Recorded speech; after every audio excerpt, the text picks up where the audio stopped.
Citoyens, citoyennes, bonjour. Nous nous excusons pour le retard parce qu'il est considérable, mais en fait, c'est parce que on était à une conférence de presse par rapport à une nouvelle coalition qui a été créée. J'aurai l'occasion de vous en parler tout à l'heure, mais on va commencer comme d'habitude par des sujets d'ordre général avant d'arriver au plat de résistance. Donc, pour ceux qui ne nous connaissent pas, vous êtes sur la chaîne de la vérité. On dit à partir de maintenant, c'est comme ça qu'on appelle notre chaîne, la chaîne de la vérité. Et nous allons vous parler des problèmes des Ivoiriens, mais surtout des solutions pourvu que les pouvoirs publics soient sensibles à nos propositions. On ne veut que les aider à prendre les meilleures décisions pour les citoyens. Voilà. Donc, nous allons commencer. On demande à ceux qui nous suivent sur Facebook de mettre des cœurs. Parce que quand je suis lancée, je n'ai pas le temps de m'arrêter. Vous demander de mettre les cœurs. Partager le direct. D'ailleurs, depuis les différents bugs qu'on a connus ces derniers temps, j'ai des problèmes avec ma page. Le compte que je prenais pour administrer ma page a été bloqué. J'ai créé un autre compte, il a été bloqué. Donc, j'ai quelques difficultés avec Facebook. Si vous ne partagez pas, il se pourrait que après on soit interrompu. Dans tous les cas, c'est pas bien grave, on enregistre et puis après on balance aussi. Donc, on va commencer. Sur les questions de sécurité, je vous l'avais dit, nous, il y a des sujets qu'on va pas laisser par rapport à la sécurité des Ivoiriens. Eli Pada qui a disparu depuis le 31 décembre 2023 là. Tant qu'on ne l'aura pas vu, on va parler de ça.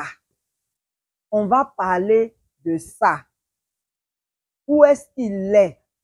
Ceux qui prétendent qu'il est décédé là, son corps là, il est où? Donc, tant que nous, on n'a pas vu son corps, on n'a pas vu le programme des obsèques, on va parler de ça. On est dans un pays où les gens disparaissent. Et ça, ce n'est pas normal. Lui encore, c'est parce qu'il est connu. Donc, quand on est informé d'une situation, il faut qu'on en parle. L'autre cas dont on veut parler, c'est le problème de Dogo Nyato Ange. Le 22 février, suite au Conseil national de sécurité, le chef de l'État a libéré des prisonniers militaires et politiques. Et parmi ces prisonniers-là, vous avez vu que la liste là, il y avait deux listes. Une liste de 51 personnes, et puis après, en bas, il y avait une liste de 6 personnes. Sur cette liste de 6 personnes était inscrit le nom de Dogo Nyato Ange. Actuellement où je vous parle, et je vous l'avais dit mardi dernier, tant qu'il ne sera pas apparu là, nous, on va parler de ça. Ses parents ne l'ont pas encore vu. Celui qu'on dit qu'on a libéré là, il est où? C'est un problème. C'est un problème et c'est un problème très sérieux qui met ses parents dans l'angoisse. Son enfant en prison depuis 2020 pour des raisons politiques.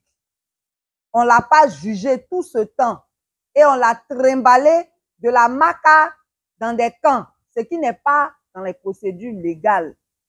Et puis subitement, on te dit qu'on l'a libéré, tu ne le vois pas. Depuis le 22 février, ses parents ne l'ont pas encore vu. Nous sommes en contact avec sa maman. Ils ne l'ont pas encore vu. Il est où? Il est où? Voilà le pays dans lequel on est. Nous-mêmes, là, on nous menace tous les jours. Vous dites que vous l'avez libéré. On s'est plaint même qu'il ait été le seul à être libéré parce qu'ils sont 4.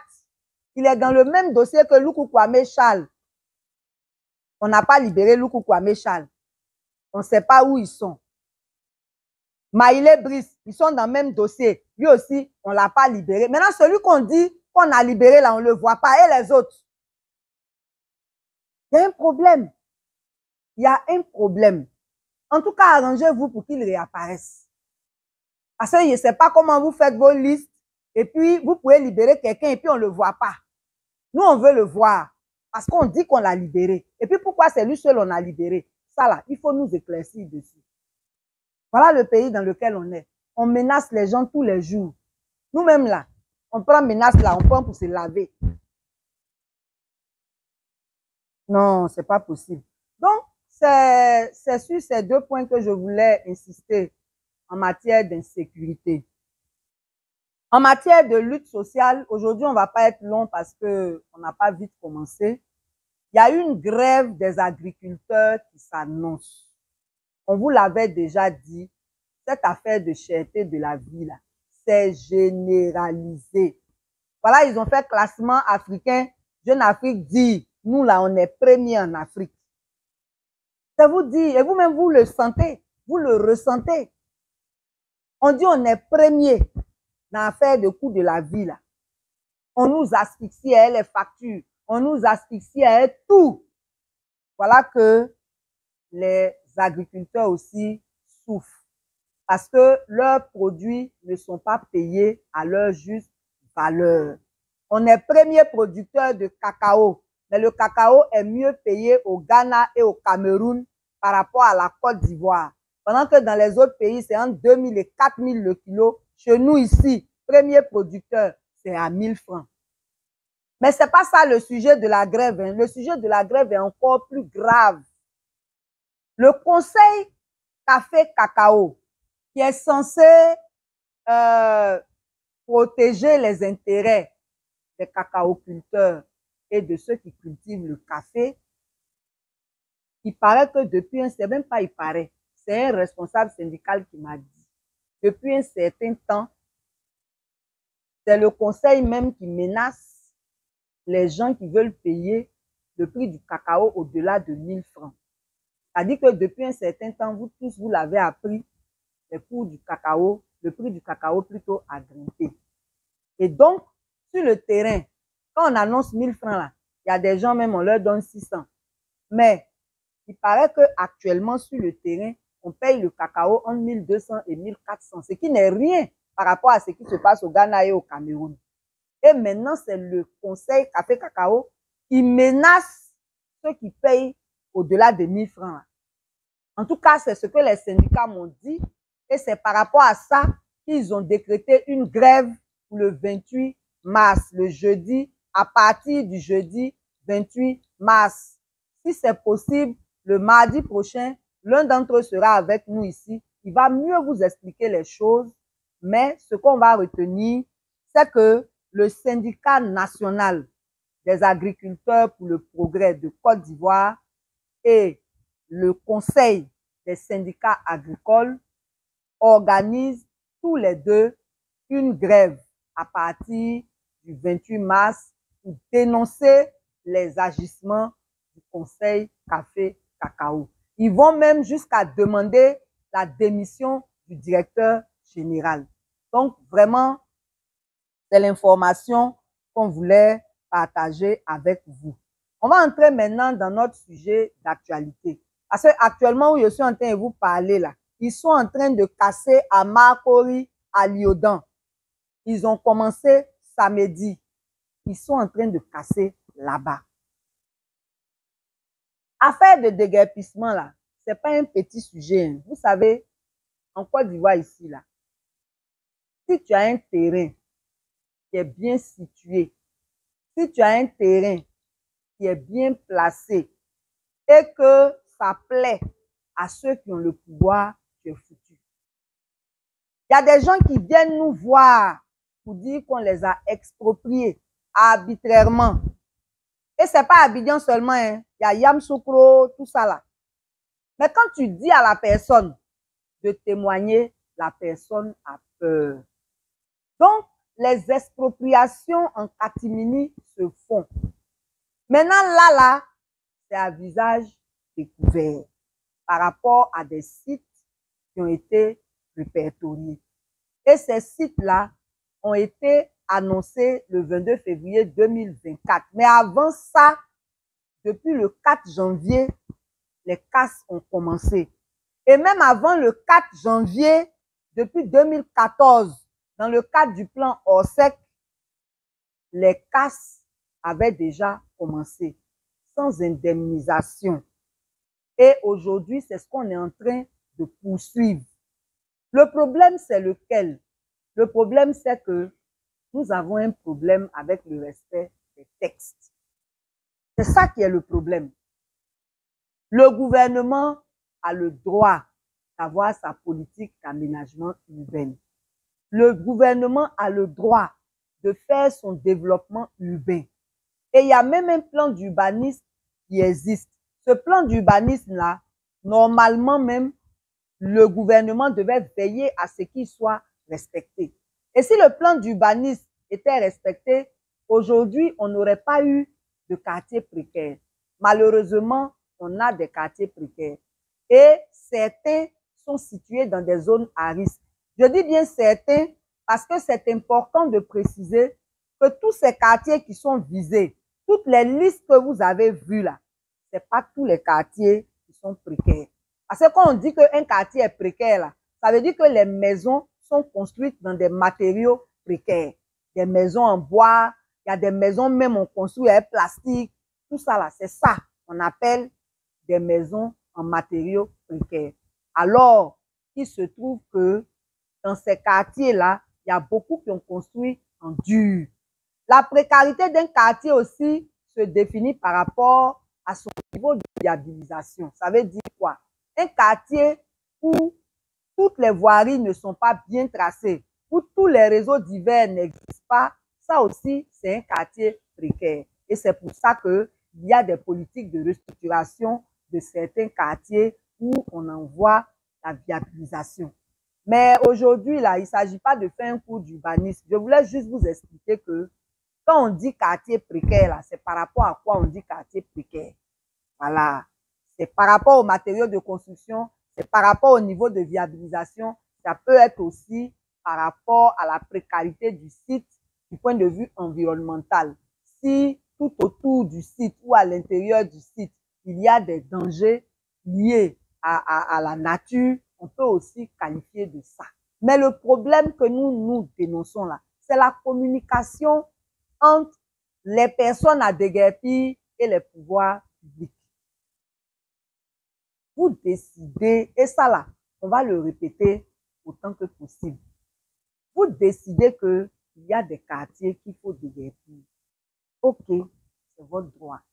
Mais ce que nous demandons, c'est qu'en principe, comme vous voulez le développement, et que le développement est fait pour l'homme, on ne peut pas mener d'opérations prétendument de développement sans tenir compte de la préservation du niveau de vie des populations qui sont concernées par cette opération.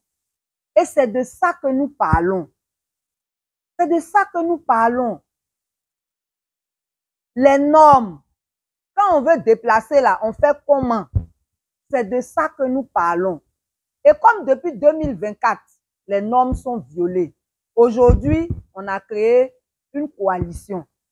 La coalition des victimes et des menacés de déguerpissement de Côte d'Ivoire, pour rassembler tous ceux qui ont le même problème et lutter ensemble parce que nos autorités n'écoutent pas les populations.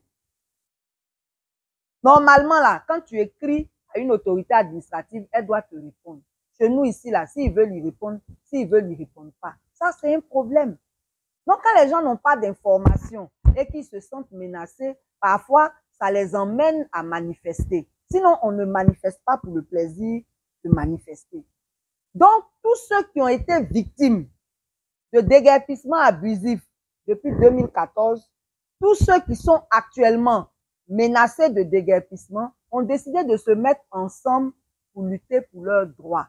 Donc, l'objectif de cette coalition, c'est de faire en sorte que les victimes puissent entrer dans leurs droits, les menacés de déguerpissement puissent être traités également selon le droit et que tous ceux qui ne sont pas encore concernés soient sensibilisés pour qu'ils puissent prendre leurs dispositions pour ne pas être victimes de ces déguerpissements abusifs. Donc, nous espérons que nous serons écoutés des autorités. Tout ce que nous voulons, c'est le dialogue pour trouver des solutions qui arrangent tout le monde. Des solutions qui permettent au gouvernement de faire son développement sans détruire des vies humaines, sans détruire des familles, sans détruire des scolarités, sans détruire des commerces. Et justement, il est important de préciser qu'il y a plusieurs catégories de quartiers concernés. Parmi les quartiers, là, il y a des villages. Il y a des villages où des chefs ont leur arrêté. C'est pas Pichéric Balé qui dit que c'est village. C'est l'administration ivoirienne elle-même qui a pris un décret pour reconnaître que ce sont des villages, qui donnent des arrêtés de nomination des chefs de ces villages. Mais attendez, on est africain après tout, non? Quand on arrive dans un village, là, on fait comment? On va chez le chef du village, on explique pourquoi on est venu. Si c'est nécessaire, le chef réunit sa population, il informe. Mais comment, en ce 21e siècle-là, on peut aller détruire un village comme Banco 1, que les gens d'Atekoubé appellent Agban-Atier? Comment on peut aller détruire un village sans parler avec les chefs? Comment on peut aller détruire un village communal sans parler avec le maire? Comment on peut aller détruire un quartier sans s'accorder avec le maire? Voilà ce à quoi on est confronté. Pourtant, quand c'est les campagnes, même nuitamment, ils vont dans ces villages, ils vont dans ces quartiers. Il y a un problème de considération des populations qu'on gouverne. Il y a un problème de respect des personnes qu'on gouverne. Mais au-delà de tout ça, il y a un problème de respect des textes. Et comme la répétition est pédagogique, on veut rappeler à ceux qui parlent pour parler là, que dans notre constitution, on dit que le logement doit être garanti pour tous. Et chacun selon son standing, évidemment. Le logement doit être garanti pour tous. Donc, si tu ne peux pas me mettre dans le villa, que je suis dans ma cabane, quand tu veux me déplacer là, donne-moi le prix pour reconstituer ma cabane. C'est de ça qu'il s'agit. L'article 11 dit que non seulement le logement est garanti pour tous, mais avant de prendre le site de quelqu'un, la parcelle de quelqu'un, il faut l'indemniser de façon juste et préalable. Ça veut dire que tu l'indemnises avant qu'il ne parte, mais de façon juste. Si sa cabane coûtait 10 millions, tu lui donnes ses 10 millions. Si sa cabane coûte 1 million, tu lui donnes ses 1 million. Ça nous permet de rebondir. Ce matin, il y a un responsable des consommateurs qui était sur une radio. Et il a dit là-bas, on lui a demandé, Pichéric Balé dit que les nouvelles mesures du gouvernement là sont insuffisantes. Et puis il répond, de toutes les façons, même si on donne 100 millions à chacun, il y aura toujours des insatisfaits. Ce qu'il a dit là, c'est grave. Non seulement ça montre qu'il est irresponsable, mais ça montre qu'il n'a pas réfléchi avant de parler. Parce que il est irresponsable parce qu'en sa qualité de responsable de consommateur, c'est son devoir de défendre les consommateurs. Et tout ce qu'on est en train de déguerpir là, ce sont des consommateurs. Il y a des marchés dedans, il y a tout dedans, ce sont des consommateurs. Et donc, ce monsieur dit que, comment on appelle ça, un tien vaut mieux que deux, tu l'auras. Mais ça là, c'est même pas un tien. C'est même pas un tien. Hein. Je ne sais même pas si ça vaut 10e de un tien là. C'est pas un tien. On est en train de parler de droit. Je disais tout à l'heure que notre constitution parle d'indemnisation juste et préalable. C'est de ça qu'on parle. On n'a pas dit de donner 100 millions à tout le monde. C'est pas l'aumône on demande. C'est le respect des droits. C'est pas la charité aussi on demande. On dit, même si ma maison là c'est 50 000 là, tu me donnes 50 000, tu me chasses pas comme ça. Si c'est 100 millions aussi, tu me donnes 100 millions. On n'a pas dit de définir un montant uniforme à distribuer à tout le monde. C'est dans montant uniforme là même, il y a injustice là. C'est de ça qu'on est en train de parler. Donc quand on ne comprend pas un sujet, ou bien quand on ne comprend pas un problème, on n'est pas obligé de parler de ça. On n'est pas obligé de parler de ça. Nous, on n'a pas dit de donner 100 millions à tout le monde. On dit 1 million, on dit on va donner à tout le monde. 250 000, on dit on va donner à tout le monde là. Ça répond à quoi? Parce que la situation de chacun est particulière. Moi, mon bien que vous avez détruit là, c'est 1 million. Mais pour l'autre là, c'est 100 millions. C'est de ça qu'on est en train de parler. On dit indemnisation juste et préalable. Donc, quand on est un responsable et qu'on est censé défendre les consommateurs, quand on parle en public, il faut faire attention à ce qu'on dit. Je ne cite pas la personne, pas parce que j'ai peur, mais parce que ce n'est pas un problème de personne. Ce qu'il dit là, il y en a qui pensent comme ça. Hier, j'étais à la radio, là. Il y en a qui ont appelé. Vous dites non, ce que le gouvernement fait, c'est bien. Hein? Les gens aiment trop se plaindre, ils politisent. Ça n'a rien à voir. La volonté du gouvernement n'est pas mauvaise, mais l'exécution de cette volonté est mauvaise parce qu'elle détruit des vies, elle détruit des scolarités, elle détruit des activités, elle détruit des emplois, elle détruit des commerces. Ce n'est pas ces promesses-là qui ont été faites aux populations quand vous faisiez campagne. Vous venez faire le contraire et puis il ne faut pas en parler. Il y a un problème. Et même quand on pense qu'on est bien là, il faut savoir comment on se met à la place des autres. Vous voyez ce qui est en train de se passer là? C'est un désastre humanitaire. Et malheureusement, il est programmé. Et il est programmé par qui? Par l'État lui-même. Donc, l'État n'a pas assuré sa responsabilité de protection des droits et des libertés des citoyens. Là, il s'agit des droits des citoyens. Donc, de grâce, si vous êtes insensible à la souffrance de toutes ces populations qui sont en train d'être détruites, vous n'êtes pas obligé de faire des commentaires désobligeants. Tout ce qu'on demande, c'est l'application du droit, ce n'est pas la charité. Tout à l'heure, nous allons faire un focus spécial pour réagir sur chacune des mesures. Parce que si on en parle ici, là, ça va se noyer. C'est vrai, on en a parlé à la télé, mais on va revenir dessus en ajoutant encore d'autres choses. Donc, tout à l'heure, on va faire un focus spécialement pour réagir sur chacune de ces mesures et dire au gouvernement que ce n'est pas seulement en période de campagne qu'on communique avec les gens. Vous ne pouvez pas vous asseoir dans vos bureaux et puis décider de mesures et puis vous n'avez pas honte. C'est vous-même qui venez dire c'est des mesures fortes. Aïe. Nous, on ne sait pas réfléchir, quoi. C'est vous qui allez nous dire que c'est des mesures fortes, alors que ce sont de mauvaises mesures, très mal pensées. Parce que vous êtes assis dans vos bureaux, vous n'avez pas appelé la population qui sont destinataires de ces mesures-là pour discuter avec elles, trouver le juste milieu, trouver ce qui arrange tout le monde. Et vous appelez ça gouverner. Il y a un problème. On dit on a déguerpi des gens, ça nous fait mal, on parle, on marche, vous nous prenez, vous nous mettez en prison. Et des responsables de l'administration qui n'ont pas honte de mentir à la télé. Vous venez à la télé, vous dites que non, les gens ont été indemnisés. Qui a été indemnisé?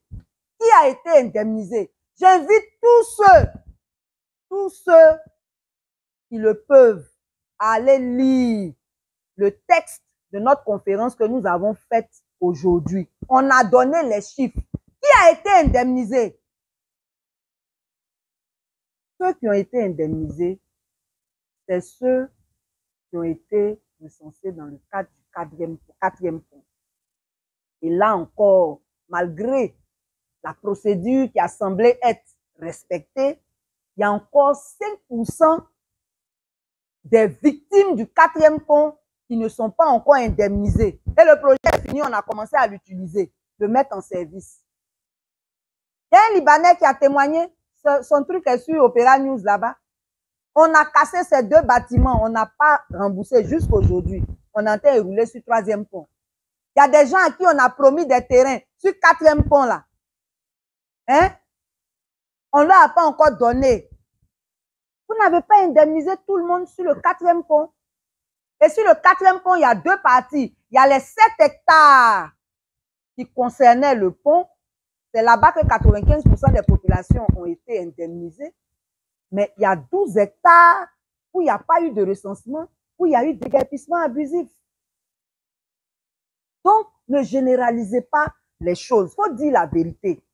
Dites que certains ont été indemnisés. Et certains, là, c'est même pas 10% de tous les déguerpis réunis. C'est de ça qu'il s'agit.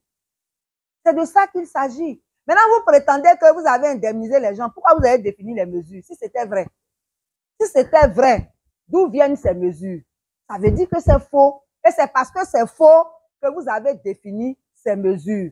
Vous avez défini ces mesures et ce sont des mauvaises mesures parce que ça ne sert à rien. On va en parler tout à l'heure. Vous avez vu qu'on construit une maison à 1 million d'habitants ici, là. Vous allez nous dire, c'est quoi? Vous êtes méchants. Franchement, vous êtes méchants. Ça là, Si vous étiez au village, là, vous aviez fini à la sorcellerie. Aïe! Il y a eu des morts, il y a eu des blessés. Il y a des gens même là que les forces de l'ordre ont frappé cadeau. Aujourd'hui, là, il y a un jeune qui a été frappé pour rien comme ça à Gesco. Hein. Il ne peut plus tenir sur ses jambes. Il va peut-être mourir. Mais il y a un problème. Il y a un problème. Il y a un problème sérieux.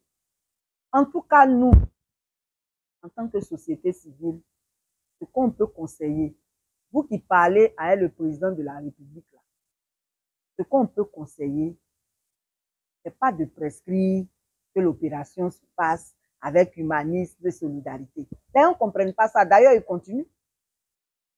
Le chef de l'État doit prendre une décision ferme pour mettre fin à ce carnage.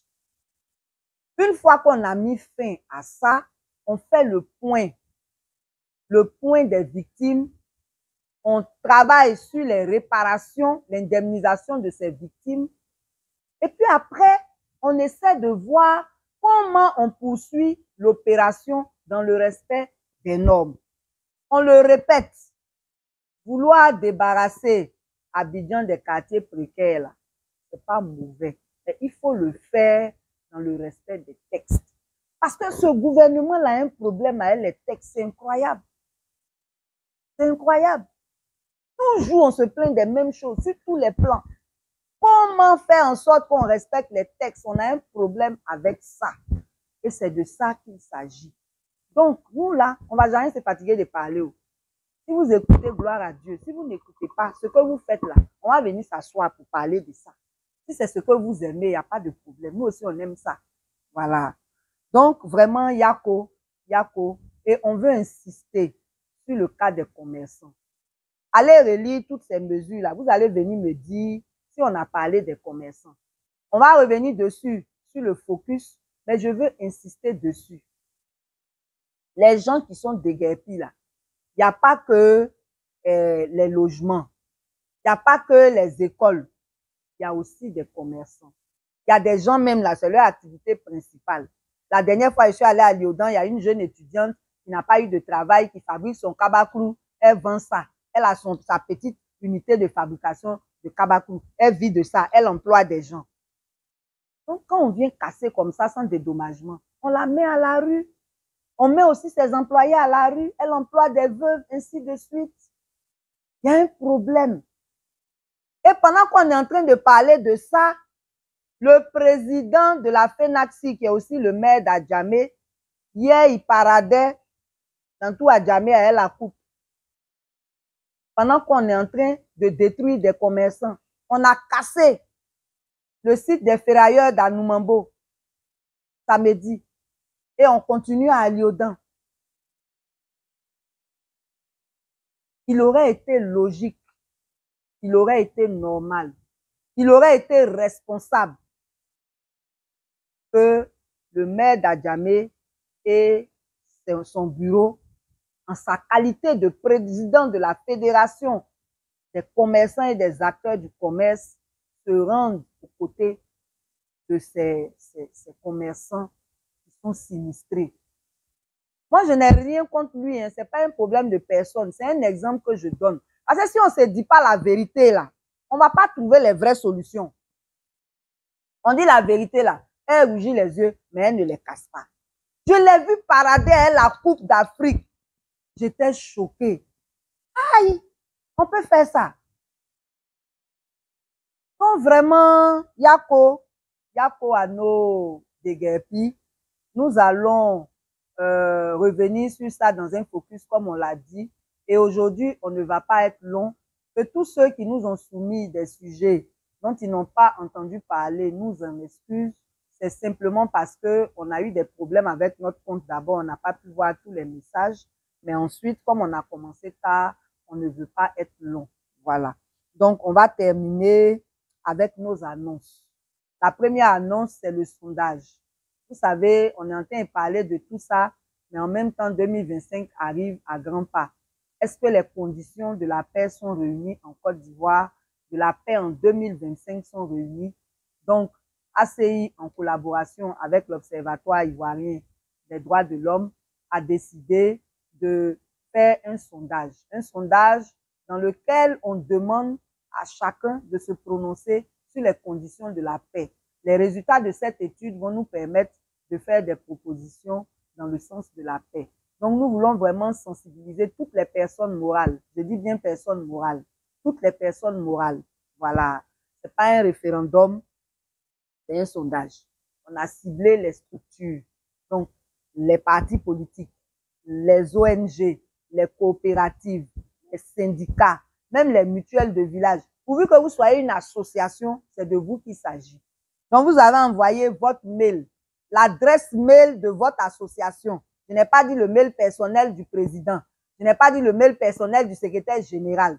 L'adresse mail de votre association. Si ça n'existe pas là, allez sur Google, créez ça. Voilà. Et puis, vous nous envoyez. On va vous envoyer le lien du sondage afin que vous puissiez répondre aux questions. C'est très important. Il y a plusieurs manières de militer pour le bien-être de notre pays, pour l'avenir de notre pays, pour la sécurité de nos enfants demain. Là. Quand on parle de paix, là, ne pensez pas que c'est une affaire d'un groupe d'individus. Donc vraiment, on veut demander à toutes les personnes morales de noter le 07 89 08 62 79 07 89 08 62 79.